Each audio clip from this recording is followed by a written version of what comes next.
Muller school and college of ನರ್ಸಿಂಗ್ನ ವಾರ್ಷಿಕ ಕ್ರೀಡಾಕೂಟ ಇಗ್ನೈಟ್ 2K19 ಮಂಗಳೂರಿನ ಕಂಕನಾಡಿಯಲ್ಲಿರುವ ಫಾದರ್ ಮುಲ್ಲರ್ ಮೈದಾನದಲ್ಲಿ ನಡೆಯಿತು. ಕಾರ್ಯಕ್ರಮವನ್ನು national sub junior power lifter Venisia Annie Carlo ಕಾಲೇಜಿನ ಧ್ವಜಾರೋಹಣ ಹಾಗೂ ಬಲೂನ್ ಹಾರಿಸುವ ಮೂಲಕ ಕಾರ್ಯಕ್ರಮಕ್ಕೆ ಚಾಲನೆಯನ್ನ ನೀಡಿದ್ರು.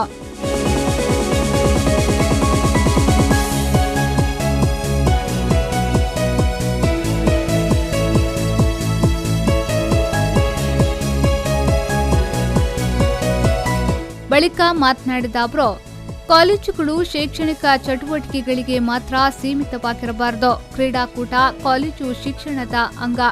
ನಾವು ಮೊಬೈಲ್ ಮತ್ತು ಇಂಟರ್ನೆಟ್ಗಳ ಮಾರು ಹೋಗ್ತಿದ್ದೇವೆ. ಅದರ ಜೊತೆಗೆ ಮೈದಾನಕ್ಕೆ ಬಂದು ಆಟವಾಡಿ ಪರಿಸರದ ಶುದ್ಧ ಗಾಳಿಯನ್ನ ಆಸ್ವಾದಿಸಬೇಕು ಎಂದು ಹೇಳಿದ್ರು. Sports is as much as part of college life as it is of real life. Your venture into sports, into any athletic event that strikes you, should not stop when you get out of college. It should be a daily or a weekly habit as life goes on for you. You should not be stuck to your desk or to your books day in and day out. You should feel the fresh air as you kick a football and savor your saltiness of your sweat as you drain a 3-point shot in basketball. Today, most of us are content with video or computer games to while their free time away. I have nothing against computers and the internet, because this is competitive in cyber age. But please strike a balance between these and activities which require you to go out of the house and flex your muscles, because you also need these.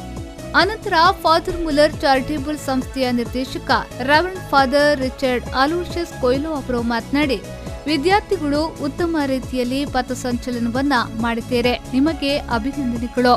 ಹಾಗೂ ಇತ್ತೀಚಿನ ದಿನಗಳಲ್ಲಿ ವಿದ್ಯಾರ್ಥಿಗಳು ಮೊಬೈಲ್ನ ದಾಸರಾಗುತ್ತಿದ್ದಾರೆ. ನಮ್ಮ ಜೀವನದ ಒತ್ತಡವನ್ನ ಕಡಿಮೆ ಮಾಡಲು ದೇಹದಂಡನೆ ಅಗತ್ಯ.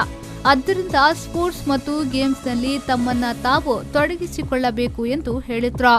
We are addicted to our cell phones, internet and also of course our studies. The stress level goes up and we do not know how to bring it down. The best way is to give some exercise to our muscles, to our body, so that we develop a sound mind and also a healthy body to live this life in a colorful way and in a happy way.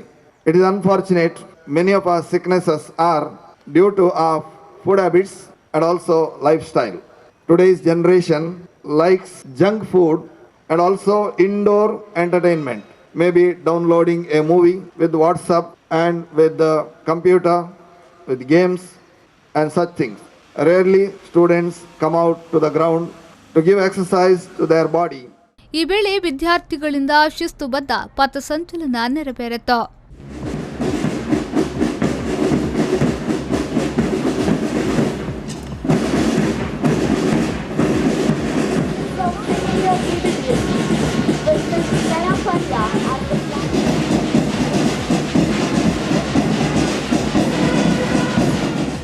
ಕಾರ್ಯಕ್ರಮದಲ್ಲಿ father Muller college of ನರ್ಸಿಂಗ್ನ ಉಪಪ್ರಾಂಶುಪಾಲರಾದ Victoria D Almeida, father Muller school of ನರ್ಸಿಂಗ್ನ ಪ್ರಾಂಶುಪಾಲರಾದ Jasmine Saritha Vas, sports ಕಮಿಟಿಯ coordinator Abin Kuriakose ಸೇರಿದಂತೆ ಮತ್ತಿತರ ಗಣ್ಯರು ಉಪಸ್ಥಿತರಿದ್ದರು. Pavan Kajamadka, V4 news 24/7 Mangaluru.